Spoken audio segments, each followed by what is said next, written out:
idéologique est un criminel en puissance. Nous sommes des révolutionnaires. Malheur à ceux qui bâillonnent leur peuple. Capitaine Noël Isidore, Thomas Sankara. Capitaine Noël Isidore, Thomas Sankara. Capitaine Noël Isidore, Thomas Sankara. Vers le Burkina, combattant, on le chantera. Le gouvernement est là pour servir, et non pour se servir ou servir quelques puissants du jour ou de la veille. Le peuple aime la liberté. Pour que passe la liberté, les détourneurs de la liberté ne doivent pas passer. En un mot, je voudrais vous dire que nous ne devons pas tenir le peuple en respect, mais réserver tout le respect au peuple. La liberté, ce n'est pas l'anarchie. Le peuple a droit à la liberté. Cette liberté ne doit pas se confondre avec la liberté pour les uns d'exploiter les autres pour des profits illicites, la spéculation, les détournements ou l'escroquerie. Capitaine Noël Isidore, Thomas Sankara. Capitaine Noël Isidore, Thomas Sankara. Capitaine Noël Isidore, Thomas Sankara. Capitaine Noël Isidore, Thomas Sankara. Capitaine Noël Isidore, Thomas Sankara. Bonsoir très chers auditeurs, bonsoir tout le monde. Pour vous qui nous suivez en Afrique, bonne soirée. J'espère que vous vous portez bien. Merci de nous retrouver pour la première fois dans le compte à rebours en 2014. Aujourd'hui, je suis en compagnie de Madame Fatoumata Diallo, qui est une activiste politique burkinabé résidant ici aux États-Unis. Nous étions supposés être également en compagnie de Serge Bombara, connu sous le nom de Smokey, qui est un artiste chanteur burkinabé. Mais nous espérons pouvoir l'avoir dans la seconde moitié de l'émission. Cependant, nous sommes ici avec Madame Diallo. Bonsoir Madame Diallo, comment allez-vous? Bonsoir Farida, comment vous allez? Je vais très bien, je vous remercie d'être avec nous aujourd'hui. Nous allons commencer notre émission qui portera en ce jour sur le Burkina Faso. Et avant de rentrer dans le vif du sujet, permettez-moi de faire une petite description du Burkina Faso. Alors le Burkina Faso, ou encore le pays des hommes intègres, est un pays de l'Afrique de l'Ouest entouré au nord par le Mali, à l'est par le Niger, le Bénin au sud-est, le Togo et le Ghana au sud, la Côte d'Ivoire au sud-ouest. Sa capitale est Ouagadougou et sa superficie est de 274 200 km². Le Burkina a une population de 16 millions d'habitants et est malheureusement l'un des 10 pays les moins développés au monde. Ancienne colonie française, le Burkina était connu sous le nom de la Haute-Volta et a obtenu son indépendance en 1960. Le pays sera rebaptisé Burkina Faso le 4 août 1984 avec l'arrivée au pouvoir du révolutionnaire Thomas Sankara. Le pays est présidé par Blaise Compaoré qui a pris le pouvoir en 1987 suite à l'assassinat de Thomas Sankara dans lequel il est impliqué. Depuis sa prise de pouvoir, il s'est représenté aux élections présidentielles de 91, 98, 2005 et 2010 et s'est proclamé vainqueur de toutes ces élections, dont la dernière de 2010 avec plus de 80% des voix. Alors, le régime de Blaise Compaoré est impliqué dans le meurtre du journaliste burkinabé Norbert Zongo en 1998 et il est également cité comme étant l'un des dirigeants les plus liberticides du continent. Ces dernières années, le Burkina a connu des turbulences sociopolitiques dues à sa paupérisation et à la détérioration des conditions de vie des citoyens. En février 2011, par exemple, en plein printemps arabe, un élève du nom de Justin Zongo fut tué par les policiers de Koudougou au Burkina Faso et aussitôt des manifestations ont eu lieu ayant conduit à une révolte populaire qui prendra fin vers mai 2011. Alors, Madame Fatoumata Diallo, que pouvez-vous nous dire présentement sur le Burkina Faso? Comment se porte le Burkina? Le Burkina se porte mal. D'accord. Désolée de commencer par ça, mais c'est une réalité. Parce que il y a des couches sociales au Burkina Faso aujourd'hui. Et la plus grande couche sociale qui est vraiment pauvre, extrêmement pauvre, oui. La minorité qui détient tous les pouvoirs politiques, économiques du pays. Qui se dit, nous construisons un Burkina émergent. Je pense que le Burkina émerge seulement avec eux et avec leurs amis. C'est un cercle familial qui dirige ce pays. D'accord. Donc, vous pensez que au Burkina, il y a en fait deux classes, les pauvres et les riches. Et les riches sont les dirigeants du pays, c'est cela? Ah oui. Donc, il y a la classe la plus pauvre est beaucoup plus visible parce que quand on va, c'est insultant quand on voit ces humains qui poussent partout à Ouagadougou et quand on voit ces enfants qui dorment dans la rue, oui. Ces femmes qui sont en train de mendier dans les rues de Ouagadougou ou de Bobo Dioulasso. Oui. Et comme il dit que le Burkina est émergent, je ne peux pas comprendre qu'un pays peut émerger et que sa population sous le pays de la pauvreté. Je prends l'exemple du président de l'Est-Pédan ghanéen, John Jerry Laurus. Oui. C'est-à-dire que les pays africains ont un problème. L'émergence humaine ne va pas avec le développement de structures. Mais c'est bien vrai, il y a des routes, il y a des échangeurs à Ouagadougou, mais ça se limite à ça. Je vois. Donc le développement des infrastructures ne suffit pas en fait pour parler du développement d'un pays. Il faudrait que les populations aient un niveau de vie assez stable, assez décent. C'est cela ce que vous voulez dire, n'est-ce pas? Tant que les populations n'arrivent pas à manger à sa faim, avoir de l'eau potable, oui. aller à l'école, pouvoir se soigner, le strict minimum pour vivre honnêtement, on ne dit pas ça une évolution. Et qu'en est-il en fait du côté politique, de la question des droits de l'homme, de la liberté d'expression, de la liberté de manifestation, bref, de droits politiques? Dites-nous comment se porte le Burkina Faso sur ce plan politique. Bon, sur ce plan, je pense que nous devons beaucoup à Norbert Zongo qui s'est assassiné par le régime en place. Depuis le malheureux assassinat de Norbert Zongo, je pense qu'il y a eu beaucoup plus de liberté privée. D'accord. Et ça, nous devons tout Norbert parce qu'il a payé par lui.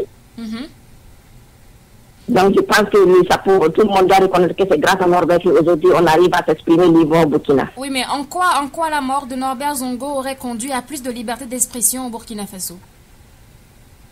Parce qu'avant l'assassinat de Norbert, personne ne peut. Sauf Norbert, peut-être, les gens avaient peur de parler de ce régime. D'accord.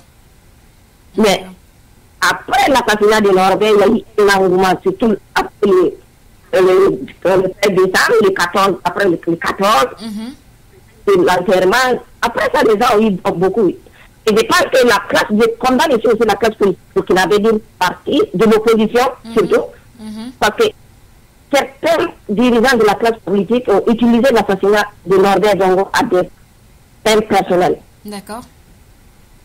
Et oui, est-ce que vous pouvez élaborer un tout petit peu plus sur cela? Qu'est-ce que vous voulez dire par utiliser la mort, le décès de Norbert Zongo à des fins personnelles? Oui, parce qu'il y a eu la classe de ça, il y a eu de ça, il y a eu un gouvernement d'union nationale, il y a eu de l'architecture. Et c'est la première fois qui a permis à certains partis politiques d'avoir des députés à l'Assemblée. Ah bon, d'accord. Mais en fait, est-ce que cette instrumentalisation que vous dites de la mort de Norbert Zongo n'a-t-elle pas plutôt été profitable dans le sens où cela aurait permis à plus de partis de rejoindre l'Assemblée et d'avoir une Assemblée nationale beaucoup plus mosaïque? Bon, ça a permis à certaines classes politiques d'avoir certains partis politiques à siéger à l'Assemblée, mais ces députés ont fait ce que le peuple qui les a votés, et qu'ils ont fait le travail du peuple qui les a votés. Parce que ici, on revenait un peu en arrière, en 98, le pouvoir de Blaise était menacé. Il a été menacé aujourd'hui. Oui. Il a été menacé comme 98 comme aujourd'hui. Donc, je pense qu'il y a une partie, quelque part, on a tous failli. Oui. D'accord. Si on a continué dans la même lancée que la veille du 13 décembre, je pense qu'on aurait fini avec ce régime-là, on n'allait plus en parler de ce régime-là. C'est malheureux dans certaines personnes. Les gens qui ont eu peut-être la chance d'être devant en ce moment, ont mal calculé et ça, tout le monde en paie aujourd'hui ce prix. Vous savez, vous êtes militante engagée contre le régime de Blaise Compaoré, bien évidemment, et vous résidez aux États-Unis. Dites-nous pourquoi en fait vous êtes engagée contre le régime de Blaise Compaoré. Pourquoi ne vous soutenez pas? Je ne soutiens pas le régime de Blaise Compaoré pour deux choses. Oui. Il est arrivé par un crime crapuleux qu'il n'a jamais eu. Le coup d'état le plus sanglant que l'Afrique est connu. Bon, du moins que l'Afrique de l'Ouest est connue. D'accord. À ma connaissance. De deux. En fait, le problème de Blaise Compaoré, le régime de Blaise Compaoré, ce n'est pas un régime, mais c'est un royaume. Ah bon. Et qu'est-ce qui vous fait dire cela, madame? Parce que quand on regarde aujourd'hui la composition du gouvernement burkinabé, oui. C'est son petit frère, c'est lui, c'est les deux qui dirigent le gouvernement burkinabé, c'est la belle-mère de son petit frère. Tout est concentré, toutes les richesses du pays sont concentrées entre les mains de sa famille. Donc vous dénoncez le népotisme qui règne au Burkina Faso en cela. Oui. Oui. Et dites-nous, qu'est-ce que vous faites en tant que membre de la diaspora pour changer les donnes, pour conduire à la fin du régime de Blaise Compaoré?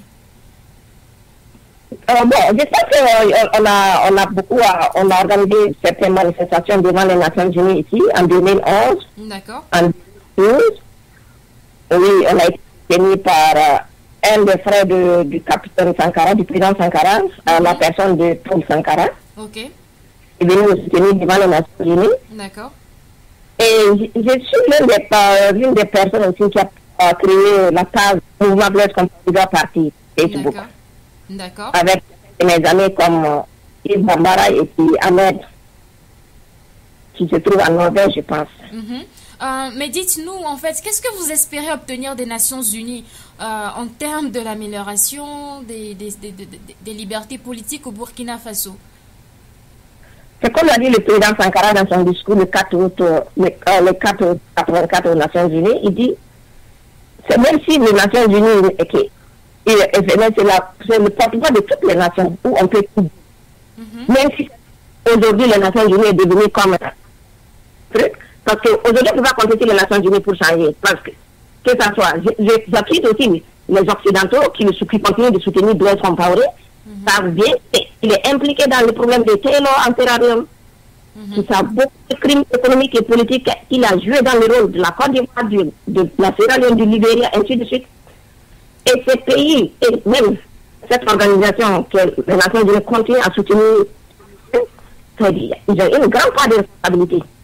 En parlant de soutien que porte la communauté internationale à Blaise Compaoré, ne pensez-vous plutôt pas qu'il est une question de Blaise Compaoré étant un employé du système, c'est-à-dire que quelqu'un qui travaille pour maintenir un système prédéfini par la communauté internationale? Donc cette communauté internationale doit comprendre que, d'après les Américains, the game is over. Parce qu'aujourd'hui, Blaise Compaoré a une population, une jeunesse en face de lui, qui connaît ses droits et ses devoirs, et éveillé. Et le monde est en train de devenir un village à cause d'éthique. Je profite de votre émission pour rendre hommage aux jeunes Tunisiens qui s'est immolé en 2011 pour demander pour protester contre les policiers en Tunisie qui a amené le départ du Ali. Parce qu'il a éveillé le conscience, pas seulement en Tunisie, mais à travers le monde.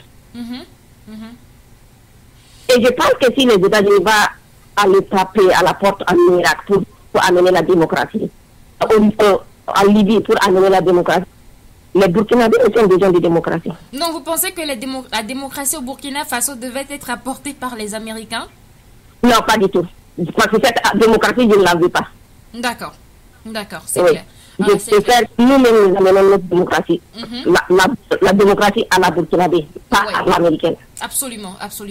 Et en fait, vous savez, vous avez mentionné 2011, les émeutes de 2011 qui ont suivi l'assassinat du jeune élève Justin Zongo. Il y a eu une révolte qui a suivi cela, et dans l'Afrique de l'Ouest, on pensait vraiment que ça allait conduire à la chute de Blaise Compaoré, surtout que c'était une période assez turbulente en Afrique due au printemps arabe. Mais dites-nous, qu'est-ce qui a causé l'échec de cette protestation, de cette révolte?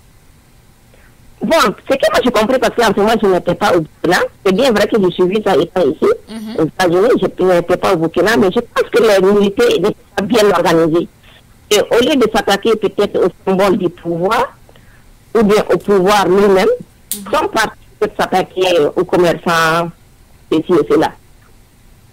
Sinon, leur idée du départ était vraiment bien. Et s'ils s'attaquaient, je pense que si les militaires s'étaient s'attaquer directement au symbole du pouvoir, la population allait sortir pour le soutenir. C'est mon point de vue, parce que je n'étais pas... Mais ne pensez-vous pas que la raison pour laquelle ces militaires ne se sont pas attaqués au pouvoir, c'est justement parce qu'ils soutiennent le pouvoir? Ou parce qu'ils n'ont pas... ils veulent simplement obtenir certaines rémunérations financières? Non, je ne pense pas. Je pense que c'est des jeunes qui sont peut-être pas matures. Ils les ont manqué peut-être de maturité. D'accord. je pense, de mon point de vue, je pense, parce que je ne finance moi, mais je pense qu'il les a manqué de stratégie, de maturité, et puis ça manquait un leader aussi. Le peuple la jeunesse burkinabé aujourd'hui cherche un leader. Un leader, oui.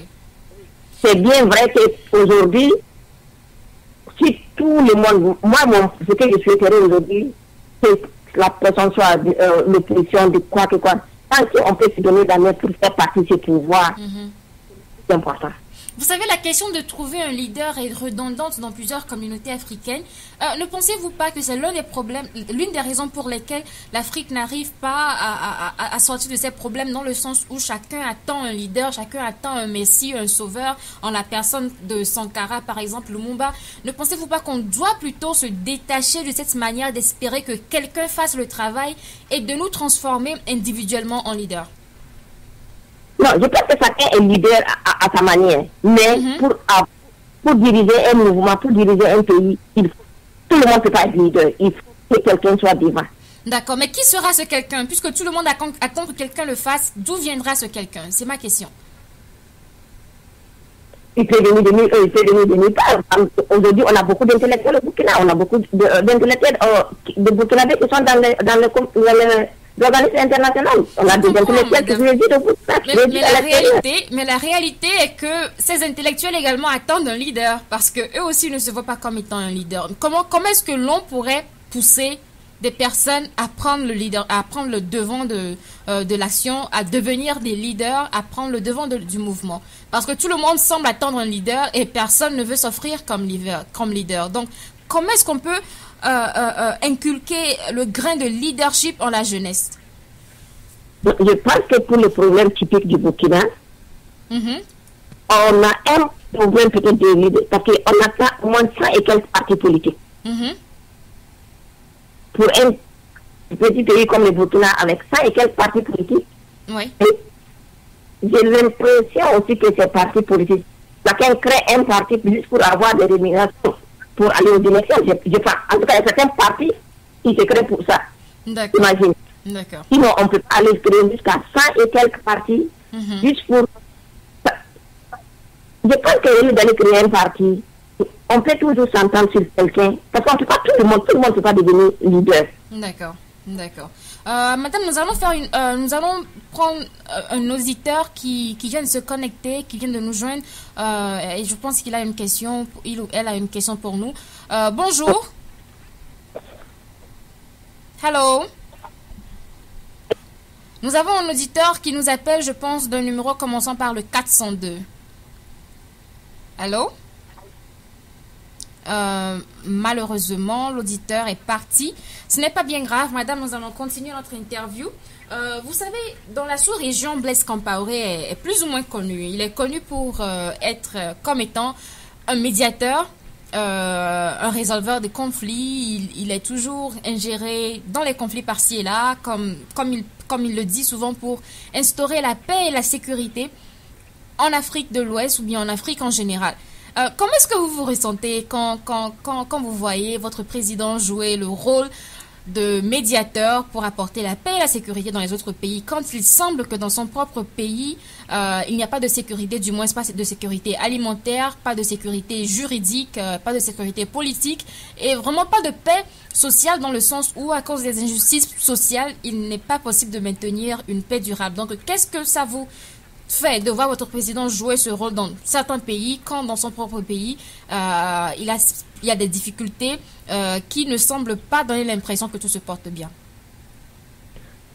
Je pense que la charité bien ordonnée commence par soi-même d'abord. Et en voyant le président Blaise Compaoré courir de gauche à droite pour amener la paix, il y a un de ses discours où il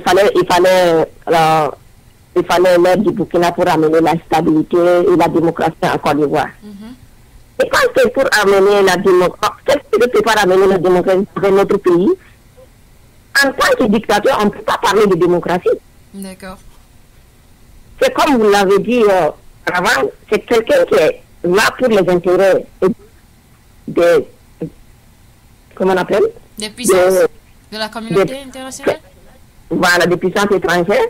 Donc, il préfère aller faire ce travail de gauche à droite pour dire qu'il veut amener la stabilité. Tandis que dans son propre pays, ça ne va pas.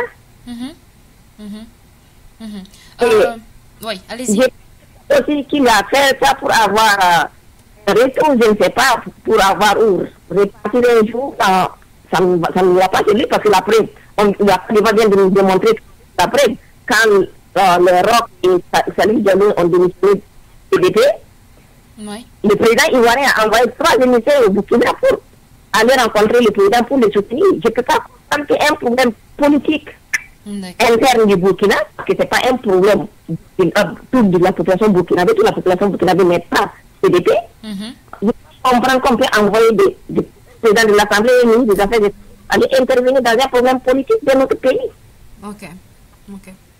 Donc, vous n'êtes pas pour cela. Mais vous savez, quand on parle de questions de médiation internationale, il y a une remarque personnelle que j'ai faite.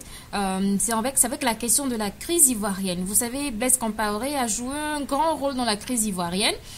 Pour certains, c'est positif, mais pour la majorité, c'est négatif. Mais il se fait que, suite à son ingérence dans la crise ivoirienne, il s'est fait que beaucoup d'Ivoiriens voient à présent le Burkina Faso comme un État ennemi.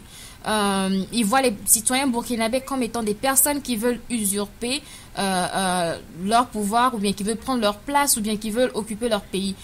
Qu'est-ce que vous avez à dire par rapport à cela? Qu'est-ce que vous direz aux Ivoiriens qui pensent ce genre de choses? Je dirais aux Ivoiriens la même chose que le président Sankara avait dit en 85. Je viens toujours sur le président Sankara à Paris. Oui. Il dit la masse populaire en France n'est pas contre la masse populaire au Burkina Faso, en Afrique. Oui. C'est les politiciens, c'est les mêmes politiciens qui utilisent la France, c'est les mêmes qui utilisent l'Afrique et le Burkina Faso. Donc, je dirais la même chose aux Ivoiriens. La masse populaire burkinabé n'est pas contre la masse populaire ivoirienne. Cette personne qui utilise le Burkina, c'est cette même personne qui utilise la Côte d'Ivoire. D'accord. Merci, madame. Nous allons donc prendre une petite pause musicale sous cette chanson de Smoke. Approchez, mesdames et messieurs. Et écoutez sonner ce joli mot que l'on appelle indépendance. Laissez-vous emporter par la consonance du mot liberté. Écoutez-les sonner, car pour sonner ils sonneront, mais ils resteront des mots. Écoutez sonner le glas de nos indépendants. Le moment est venu de festoyer d'abord et de réfléchir ensuite. Depuis lors ça continue, malgré les déficits. Si les cons savaient voler, ils seraient sur satellite. Ce sont les mêmes qui commémorent, qui battent tous les records dans le bas du classement des indices de développement. Premiers à monter au créneau dès qu'il s'agit de réconfort, sans jamais avoir à fournir le moindre effort. Car s'ils pensaient travailler, ils n'auraient pas le culot de fêter quelque chose qui leur a été octroyé. Vous la voulez l'indépendance, disait le général.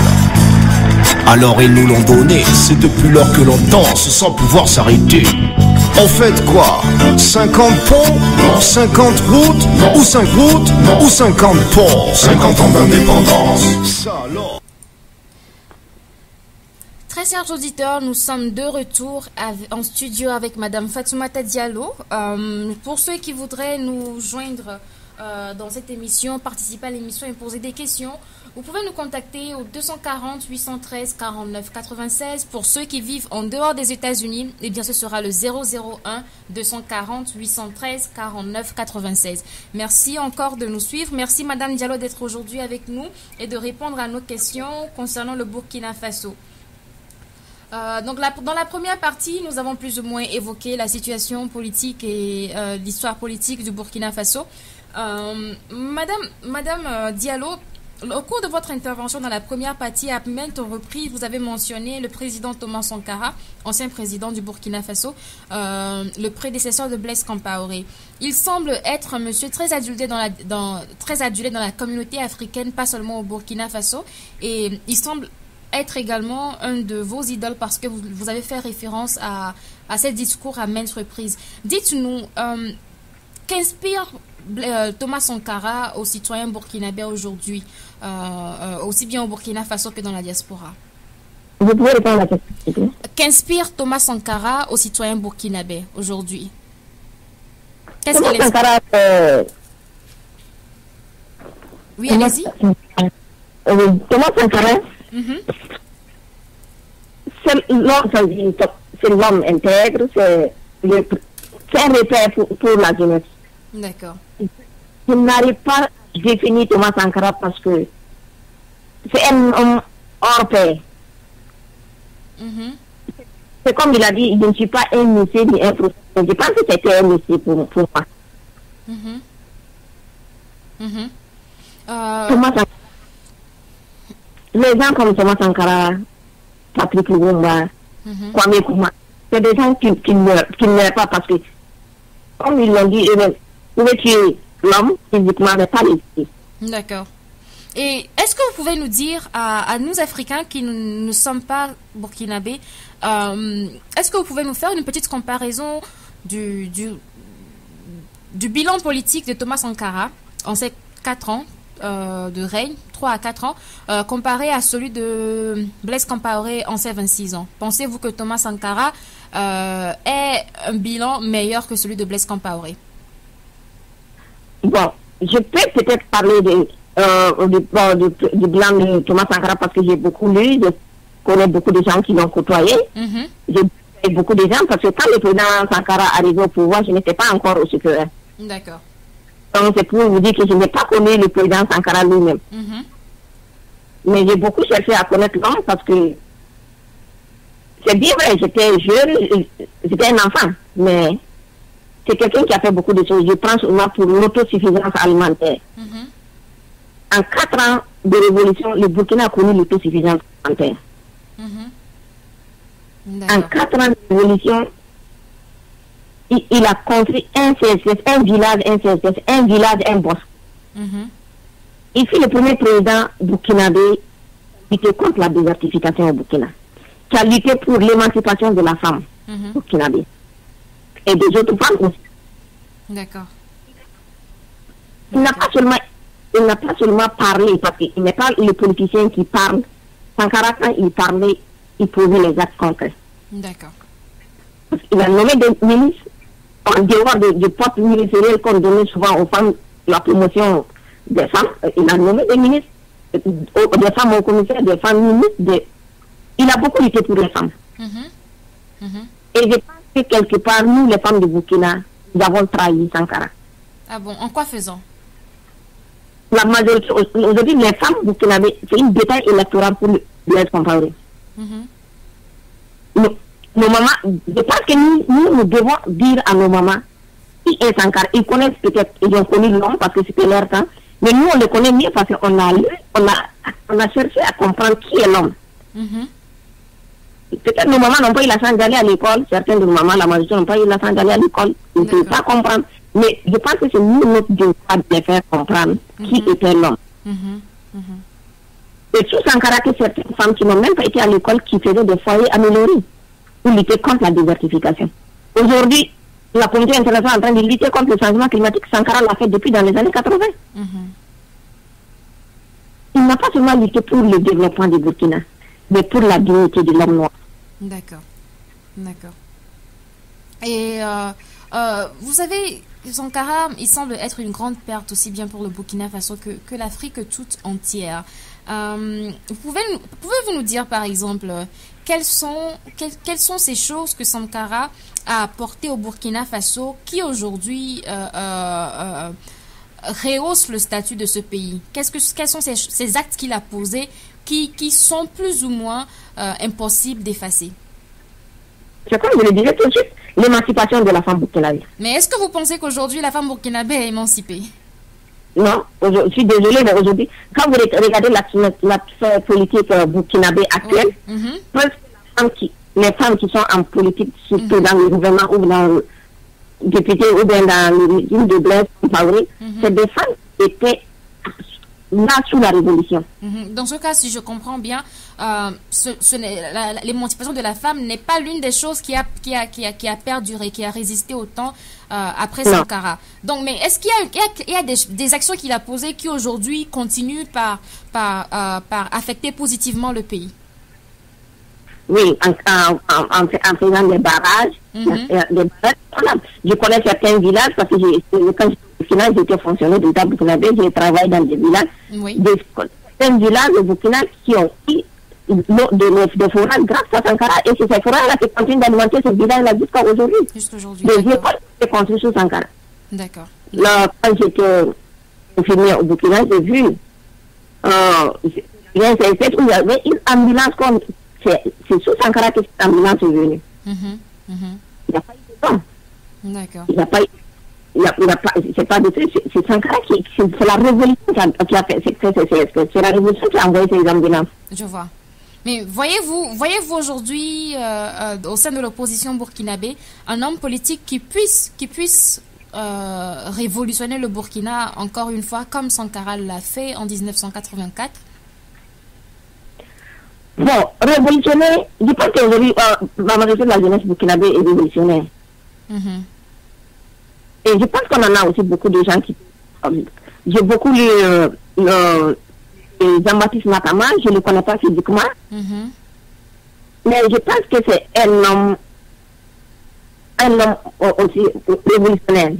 Je ne le connais pas physiquement, mais je pense, à travers son manuscrit qu'il a écrit sur la jeunesse burkinabé, sur la jeunesse offerte par la jeunesse burkinabé pour la jeunesse, je pense que c'est un visionnaire aussi. D'accord. Et il y a certaines personnes aussi au Burkina, je pense qu'ils sont visionnaires, je ne connais pas tout le monde, c'est vrai.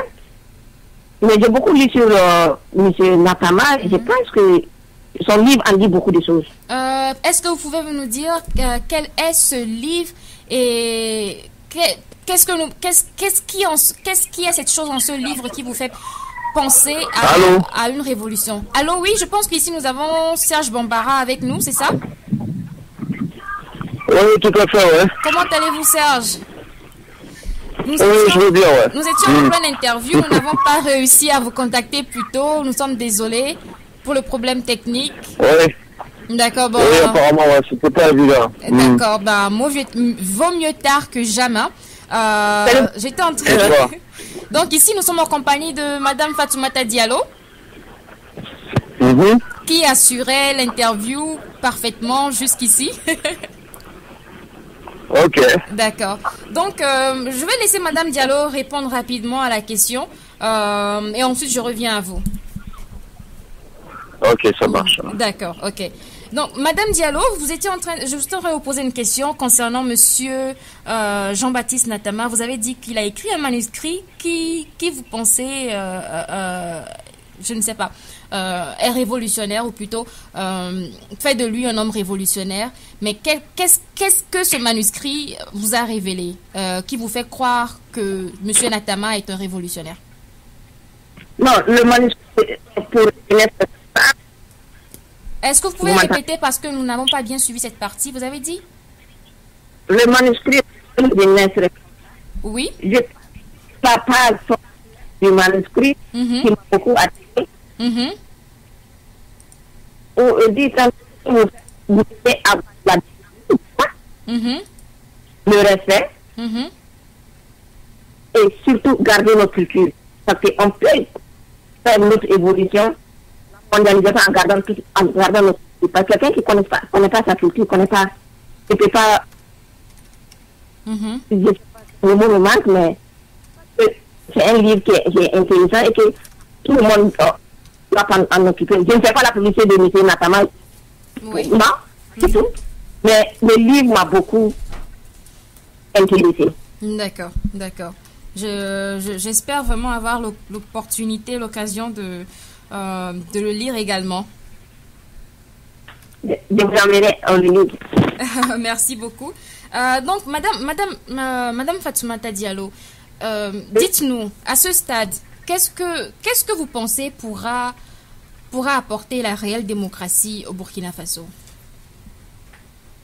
La réelle démocratie. La démocratie. C'est-à-dire un gouvernement, un véritable gouvernement du peuple, pour le peuple, par le peuple.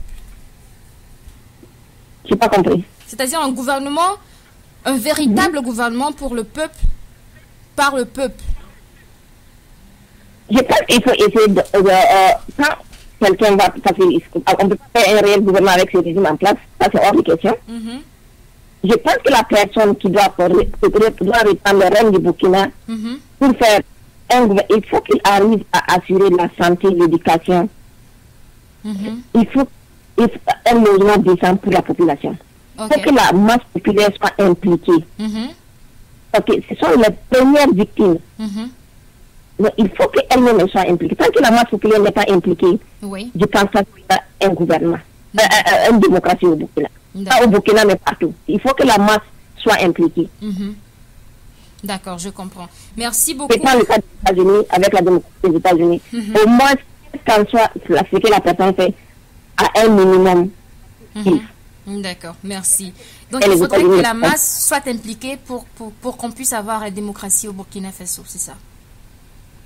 Donc, et c'est tout la vérité. D'accord. Je vais donc de ce pas vous demander votre mot de fin, Madame Fatoumata Diallo. J'aimerais adresser un message à la jeunesse burkinabé pour leur dire de continuer la lutte qu'ils mènent. C'est vrai. D'accord. C'est vrai de voir ça au Burkina aujourd'hui. Et j'en profite de votre micro aussi pour remercier Moké et les gars d'avoir initié ces balais. D'accord. D'accord. Nous en discuterons dans quelques minutes avec Smoké, et c'est moi qui vous remercie beaucoup, Madame Fatoumata Diallo, d'avoir été mon invité aujourd'hui. Merci pour tous ces éclaircissements sur le Burkina Faso, et j'espère avoir l'opportunité encore une fois de vous interviewer très prochainement, et j'espère pour tous et pour le peuple burkinabé que ce pays se remettra sur pied et que la situation politique, économique et sociale s'améliorera très prochainement. Alors, passez une excellente soirée, bon dimanche, bon début de semaine, et à la prochaine, madame. Merci, d'accord, madame, à tout à l'heure. Au revoir. Donc, très chers auditeurs, je vous remercie. Tu veux dire de dépendance? Et la France, elle consort, elle s'en sort, elle est d'accord, elle garantit son assistance. Arrête ça, qui te l'a dit? Monsieur Sarkozy.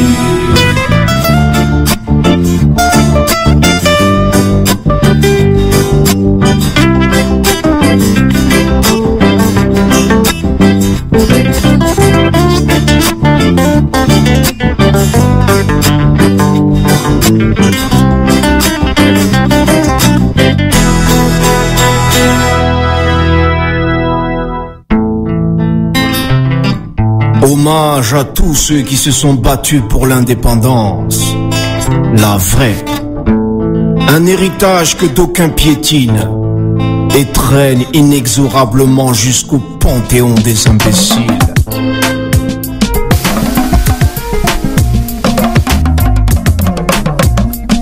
Après la vie, après la mort, la poussière, c'est vrai mais y a pas de raison.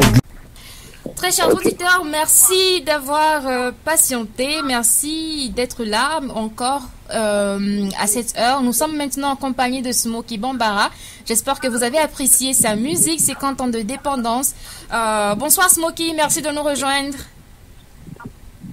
Bonsoir à toi, bonsoir à tous les auditeurs des internautes. D'accord, Smoky, vous êtes chanteur, musicien, activiste burkinabé. Bon, ça fait beaucoup de titres, hein. Mais dites-nous, Smoky Bambara, nous venons d'écouter votre chanson, c'est 50 ans de dépendance. Qu'est-ce qui vous a inspiré? Qu'est-ce qui a inspiré cette chanson?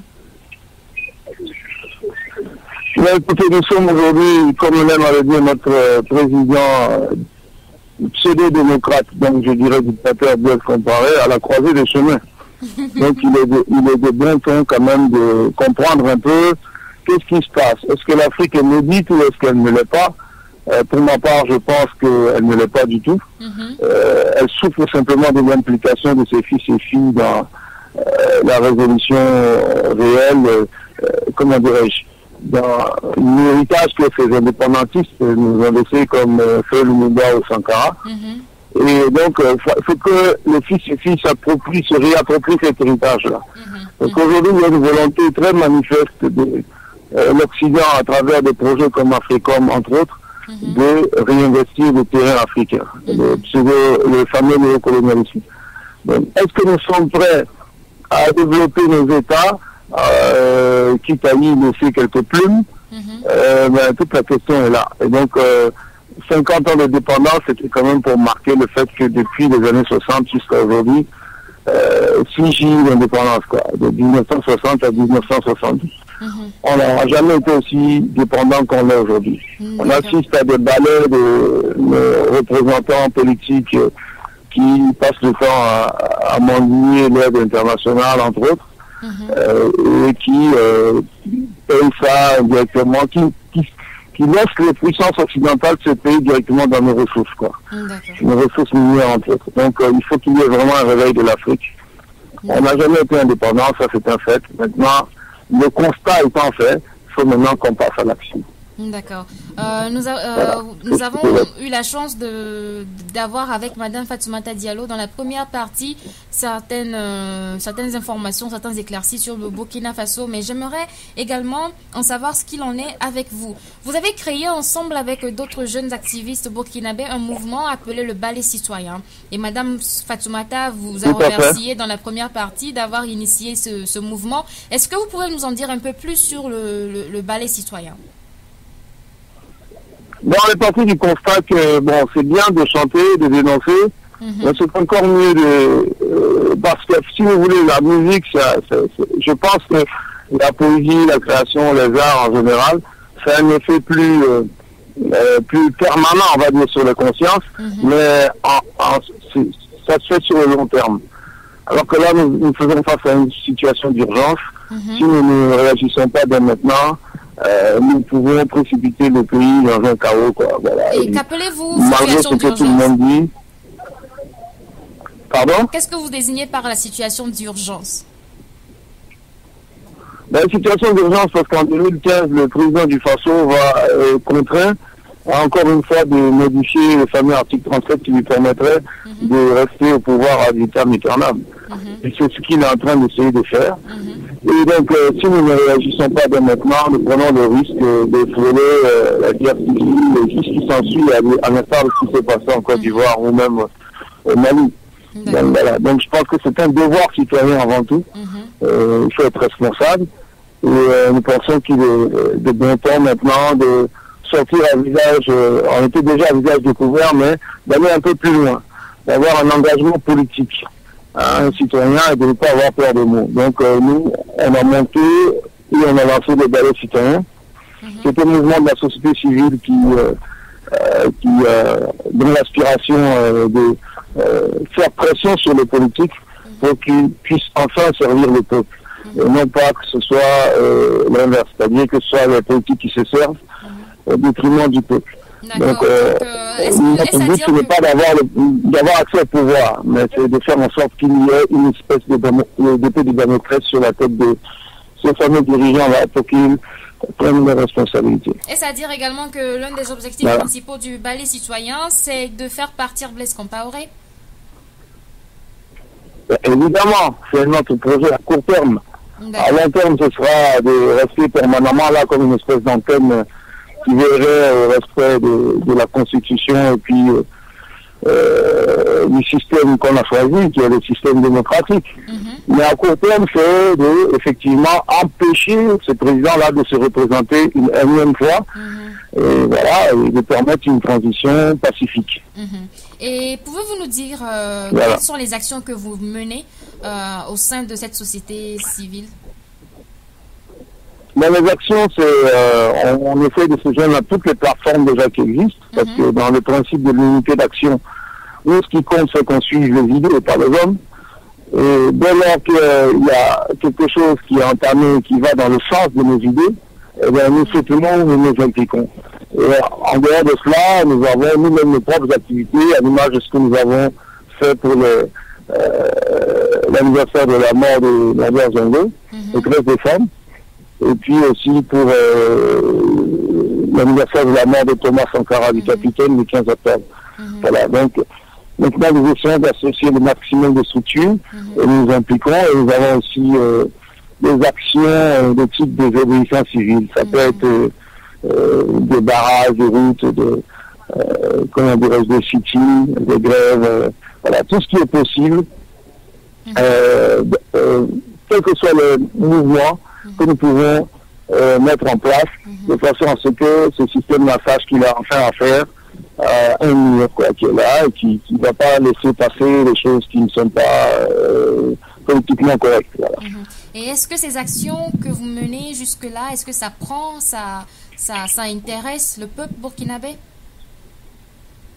Bon, ben pour l'instant, en tout cas, on a un très bon écho au sein de la population. Et même un peu au-delà des frontières, puisque nous, on ne va pas non plus s'auto-satisfaire, parce qu'on a beaucoup de chemin à faire. On est en train de travailler à l'organisation et puis aux étages, puisqu'on est en train de mettre en place des clubs cibales dans la plupart des régions, y compris au sein de la communauté burkinabé à l'extérieur. Donc le but, c'est de susciter vraiment le réveil de conscience et de faire en sorte que les burkinabés puissent prendre enfin en charge leur destin. Donc on a dans la partie structuration et organisation, et d'ici quelques jours, on a même une rencontre très importante qui doit nous permettre de mettre en place le calendrier et puis le plan d'action. Vous savez, l'une des craintes de certaines personnes qui ont vécu des décennies sous le même régime, parce que le régime de Blaise Compaoré fait au moins 26 ans maintenant, l'une de leurs craintes, c'est qu'après le départ de ce régime, il y a un chaos et que ceux qui suivront feront pire que le régime actuel. Donc, ils ne cherchent vraiment pas à avoir un changement, de peur que la situation ne s'empire. Est-ce que vous recevez souvent ce genre de critiques de la part des citoyens burkinabés? Oui, mais bien évidemment, mais nous ne sommes pas dupes. C'est pour cela que nous appelons les forces citoyennes à s'engager dès maintenant. Parce que celui qui va venir derrière tout cela, d'abord, ça sera un exploit de faire partir M. Blaise Compaoré, et nous avons bon espoir que cela se fasse. Mais celui qui va venir derrière doit sentir que le peuple, pour une fois, est décidé à ce que les choses ne se fassent pas en son nom, sans lui, et qu'elles se fassent devant. C'est pourquoi je dis, celui qui va venir, il devra, d'une certaine façon, s'il veut bénéficier de l'accompagnement des citoyens burkinabés, il devra co-signer au moins notre projet de société. Parce que nous avons un projet de société, nous ne sommes pas tout seuls. Nous travaillons avec plein de gens issus de la société civile, de toutes les couches sociales. Et on essaie de prendre un peu les avis et les aspirations des uns des autres, et de rédiger un projet de société que tout candidat à la présidentielle devra d'une certaine façon accompagner. S'il veut bien, en tout cas, travailler pour le bénéfice du peuple. Nous envisageons d'être 1 à 2 millions de cibales et de fidèles d'ici 2015, proposés dans la balance. Et si, comme notre slogan l'indique, notre nom et notre force, si nous sommes suffisamment importants, nous pourrons effectivement être suffisamment menaçants pour que ces dirigeants le prennent au sérieux. Et pas trop de marionnettes. Ou de plaisantins. D'accord. Voilà, c'est bien cela le but. Vous savez, si le Burkina Faso est une dictature, comme vous le dites, il serait donc très difficile que vous soyez artiste connu, engagé contre le régime. Est-ce que vous recevez des menaces, des intimidations à cause de votre engagement contre le régime? Oui, on en reçoit bien évidemment. On n'en fait pas la publicité parce que c'est pas forcément intéressant de parler de tout ce qu'on vit et de toutes les pressions qu'on subit. On les reçoit, mais je pense que Thomas Sankara disait que l'esclave qui n'est pas capable de s'assumer, comment dirais-je, d'assumer sa révolte ne mérite pas que l'on s'applique à son sort. Et je crois que quand on met dans la balance finalement nos peurs, nos craintes, et qu'on met de l'autre côté les aspirations de tout un peuple, on est vraiment tout petit, quoi. Donc je crois que chacun, c'est une question de responsabilité et de citoyenneté avant tout. En ce moment, ce qui est à la mode au Burkina Faso, c'est le fameux civisme, parce que les autorités ont compris qu'il fallait amener les gens d'une certaine façon. Vous savez, dans un pays, quand on parle tout le temps de paix, c'est parce que finalement, il n'y en a jamais eu. Il n'y en a pas et on sent que la guerre est proche. Sinon, quand vous avez fréquenté certains pays où la paix est une chose déjà acquise, les gens n'en parlent jamais. Mais ici, au Burkina Faso, actuellement, on parle tout le temps de paix et de civisme, parce qu'on voit que ça part un peu dans tous les sens. Et il est de bon ton, finalement, que nous, on prenne le taureau par le corne, et qu'on évite ce fameux affrontement. Nous sommes un mouvement pacifique. Voilà. On n'est pas, c'est pas des actes violents. On va passer par les règles de la démocratie pour chasser M. Compaoré du pouvoir. Parce qu'on pense que c'est trop, Il est bien que ça s'arrête. Vous avez parlé des règles de la démocratie. Pensez-vous qu'il est possible de faire usage des règles de la démocratie dans un pays qui n'est pas démocratique? Mais écoutez, ce pays se donne une robe de démocrate, se donne une apparence de démocrate. Vous savez, M. Compaoré est un des rares dictateurs qui ne s'est pas assumé. Certains comme Mobutu ou Eyadema, bon, voilà, ont toujours été des gens qui, d'une certaine façon, se vantaient même de leur comment dirais-je, des infractions. Monsieur Compaoré, lui, c'est quelqu'un d'assez rigide qui... vous savez, en tant que Togolais, je vais vous dire que Eyadema était très fier d'être un démocrate. Hein. Au Togo, Eyadema était un grand démocrate. Il était convaincu lui-même qu'il était un démocrate.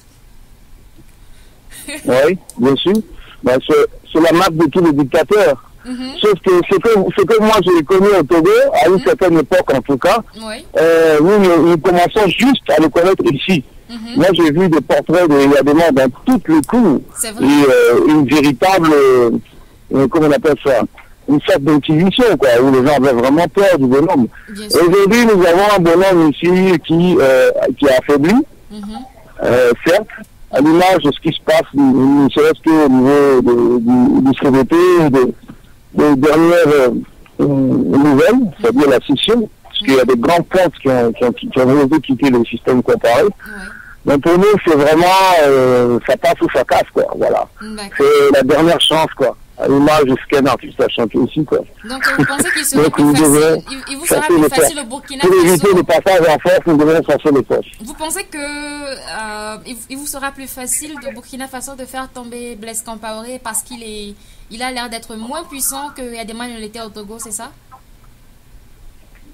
Non, je pense que oui, je veux dire que c'est deux dictatures comparables quand même, quoi.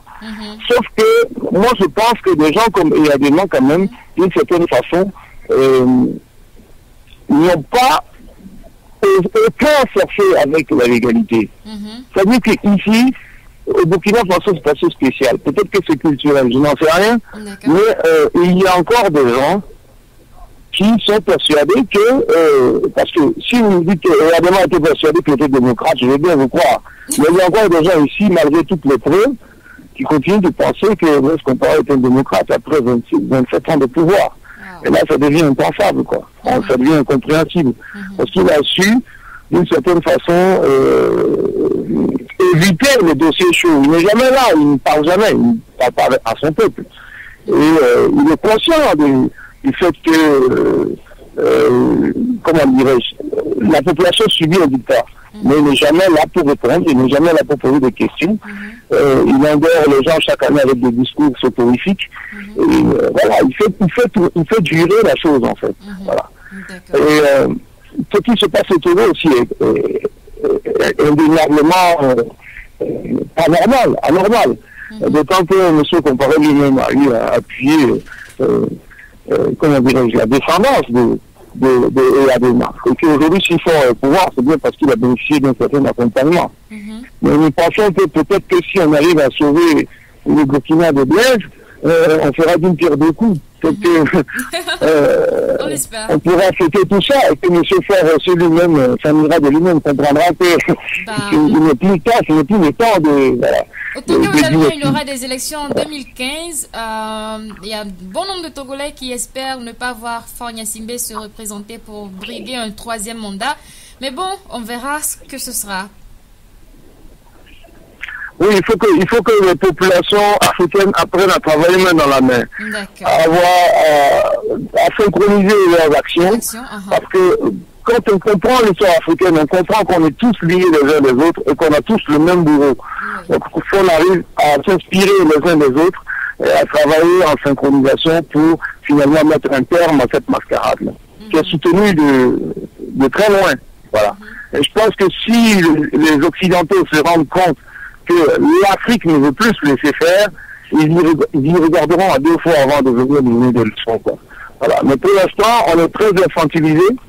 On a toujours été infantilisé, ne serait-ce que à travers nos premiers responsables qui sont, pardonnez-moi l'expression, des rescues du système occidental, quoi. Voilà.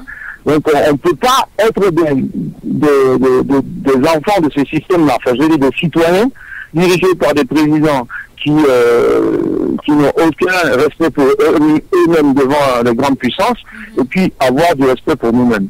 Donc il faut qu'on essaye de changer cette donne-là. Voilà.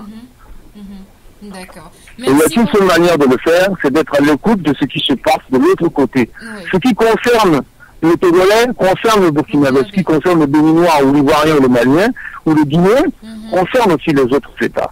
Les populations doivent se souder parce qu'elles sont toutes victimes d'un même prédateur. D'accord. Merci pour ces paroles encourageantes et inspirantes. Merci beaucoup, Smokey. Ça a été un grand plaisir de vous recevoir dans cette émission finalement. Dans ce cas, je vais essayer de vous retirer un mot de fin, si cela est possible.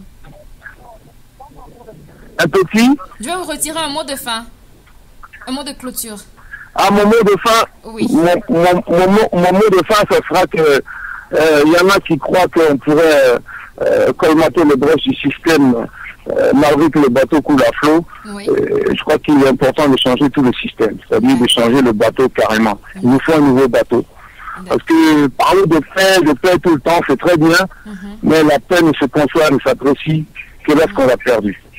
Voilà. Merci. Donc il est temps que les Africains prennent en compte ce fait-là et qu'on retrousse nos manches et qu'on aille au charbon. D'accord. Merci beaucoup. Merci, Smokey. Ce fut un grand plaisir et merci très chers auditeurs d'avoir été à